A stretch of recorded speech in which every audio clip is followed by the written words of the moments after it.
سوال نماز سے متعلق ہے۔ یہ پوچھتے ہیں کہ نماز میں ہم سنت پڑھتے ہیں، نفل پڑھتے ہیں، واجب ہیں، فرائض ہیں، تو اس میں کون سے ایسے ہیں جس کے لیے ہم پابند ہیں، اور ان کے بارے میں کیا ہمیں رویہ اختیار کرنا چاہیے؟ تمام عبادات کی دو قسمیں، تمام عبادات کی، یعنی خواہ وہ حج ہو، خواہ وہ عمرہ ہو، خواہ وہ نماز ہو، خواہ روزہ ہو، خواہ قربانی ہو، تمام عبادات کی دو قسمیں ہیں۔ وہ فرض ہوتی ہیں، اس کو بعض اہل علم واجب بھی کہہ لیتے ہیں۔ حنفیوں کی اصطلاح ذرا مختلف ہے، وہ آپ پوچھیں گے تو میں اس کی وضاحت کر دوں گا۔ تو فرض اور واجب ہوتی ہیں، اس کا مطلب یہ ہے کہ ہم وہ عبادت کریں گے، اللہ تعالیٰ اجر دے گا، اللہ تعالیٰ اسے پسند فرمائے گا، اللہ کا کرم ہوگا۔ جیسے ہم فرض نماز 2 رکعت فجر کی، 4 رکعت ظہر کی، اسی طرح آپ ان سے واقف ہیں، تو یہ فرض ہے۔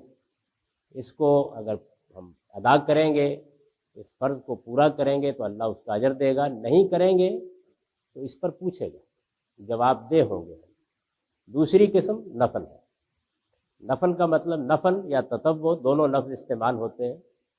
نفل کا مطلب یہ ہے کہ آپ وہ عبادت کریں گے، اللہ اجر دے گا، خوش ہوگا، گویا آپ اپنی طرف سے اللہ کی بارگاہ میں ایک تحفہ پیش کر رہے ہیں۔ لیکن اگر نہیں کریں گے تو اللہ پوچھے گا نہیں، یعنی اس پر مواخذہ نہیں ہوگا، مسئول نہیں ہوگا۔ تو بس عبادت کی یہ دو ہی قسمیں، یعنی یا وہ فرض ہوتی ہے یا نفل ہوتی ہے۔ یہ جو نفل عبادت ہے، جو میں نے ابھی آپ کی خدمت میں عرض کیا، تو انسان اپنی خوشی سے کرتا ہے۔ یعنی اس نے روزے رکھے رمضان کے، وہ فرض تھے، اس کو خیال ہوا کہ مجھے کبھی کبھی رمضان کے علاوہ بھی روزہ رکھنا چاہیے، تو یہ روزہ وہ جو رکھے گا یہ نفل روزہ ہوگا۔ قرآن نے اس کو بیان کیا ہے، من تطوع خیرا فإن اللہ شاکر علیم۔ جب بھی کوئی نیکی کا کام نفل کے طور پر کیا جاتا ہے تو اللہ اسے قبول فرماتا ہے، اور وہ بندوں کے حالات سے پوری طرح باخبر ہوتا ہے۔ تو آپ جب کوئی نفل عبادت کرتے ہیں تو اللہ اس سے خوش ہوتے ہیں۔ ظاہر ہے کہ اللہ کو خوش کرنے کے لیے نفل عبادت رسول اللہ صلی اللہ علیہ وسلم نے بھی کی، یعنی آپ نے صرف فرض عبادت ہی نہیں کی بلکہ نفل عبادت بھی کی۔ پہلی چیز تو یہ ہے کہ عام مسلمانوں پر 5 نمازیں فرض ہیں، آپ پر 6 نمازیں فرض تھیں۔ تہجد کی نماز بھی رسول اللہ صلی اللہ علیہ وسلم پر فرض تھی، آپ کو لازماً پڑھنا ہوتی تھی، لیکن اس کے سوا بھی آپ نفل پڑھتے تھے، اسی اصول پر کہ اللہ کی خوشنودی حاصل کرنے کے لیے میں زیادہ عبادت کروں۔ تو جو نفل رسول اللہ صلی اللہ علیہ وسلم نے عام طور پر پڑھے، یعنی کم کبھی چھوڑے، ان کو سنت موقدہ کہنے لگ گئے لوگ۔